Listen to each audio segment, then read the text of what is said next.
You know that feeling, right? Your blood starts to boil over something that, looking back, was probably no big deal. That's frustration. And man, it can totally hijack your whole day. So in this explainer, we're going to break down exactly why that happens. And I'll show you a super simple but really powerful trick from cognitive behavioral therapy to help you master all those little annoyances life throws at you. Yeah, that internal scream. Does that sound familiar? You're stuck in traffic, the internet drops out for the 10th time, and suddenly you're so mad you could punch a wall.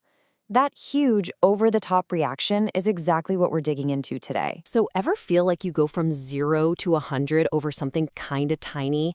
It's an incredibly common feeling, that disproportionate emotional explosion.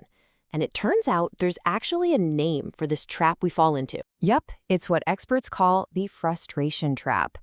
And it really is a trap. A vicious cycle where we just keep overreacting to stuff that's, just the normal, everyday hassle of being alive. So what actually pushes our buttons? For most of us, it's the usual suspects. Take a look at this list. Traffic, long lines, your computer freezing, dealing with rude people. Any of these sound familiar? These are the little battlegrounds where our patience goes to die. And the first step to getting out of the trap is just noticing which ones are your personal kryptonite. So what's really going on in our heads when this happens? Well, this specific way of thinking has been studied for a long time. And you guessed it, it has a name. It's called low frustration tolerance, or LFT for short. The term comes from Dr. Albert Ellis, a giant in the world of CBT, and he nailed it. He said LFT is this powerful but totally irrational belief that we just cannot, will not, and flat out should not have to deal with annoying things. It's like our brain is throwing a tantrum and it sets us up to lose every time. And why is this way of thinking so irrational? Well, it flies right in the face of some ancient wisdom from the Stoics. They figured out ages ago that the key to staying sane is knowing what you can control and what you can't.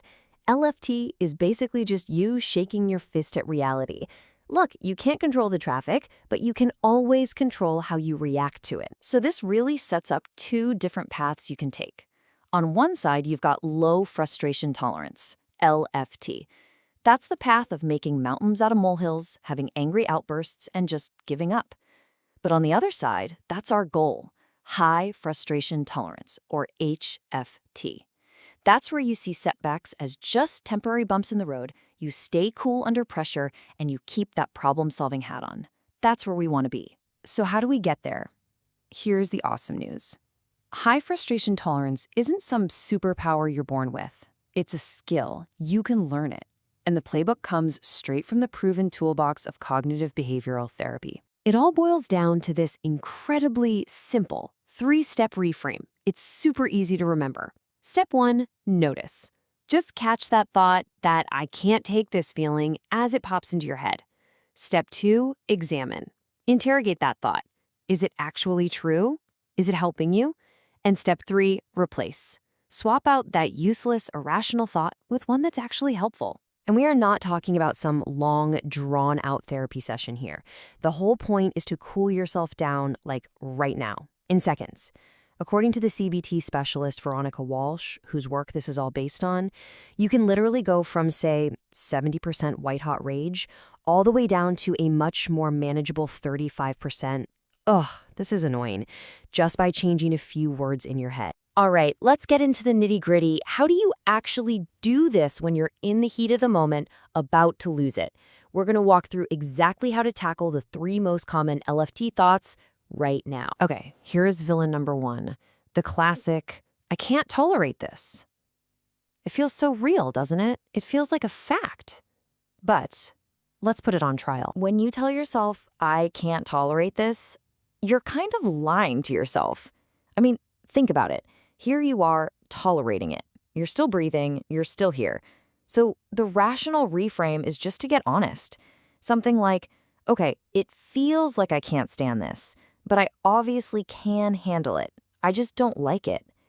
That little shift from impossible to just unpleasant, that's a game changer. Okay, next up is the more defiant cousin. I won't tolerate this. This one's got some attitude, right? It sounds powerful, But a lot of the time, it's just as much of a trap as the first one. Here's the problem with saying I won't. Sometimes you don't have a choice. Yelling, I won't tolerate this traffic doesn't magically part the cars like the Red Sea. You will tolerate it until it moves. So the rational reframe is to accept reality. You can say, saying I won't is pointless right now. I have no choice, so I might as well handle it. That's not giving up. That's taking your power back from the situation. And finally, we have the final boss of LFT thoughts. I shouldn't have to tolerate this. Oh, this one is sneaky. It's filled with this sense of entitlement. Like there's some cosmic rulebook out there that says your day has to be perfectly smooth.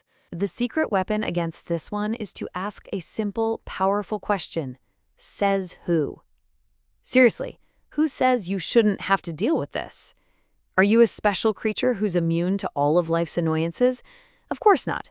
So the reframe is to laugh at it a little. Yeah, this is annoying. But who am I to be exempt from all annoying things? I can handle it, and I'm going to choose to think about it differently. Okay, so let's wrap this all up into a simple, powerful toolkit you can grab anytime you feel that frustration starting to bubble up. Think of these like little mental flashcards. First, be rational. Just focus on what you can actually control. Let the rest go. Second, take a breath and check the facts. What's actually happening? What are my real options? And always remember the core idea. Think different, feel different, behave different. And hey, be kind to yourself. You're learning.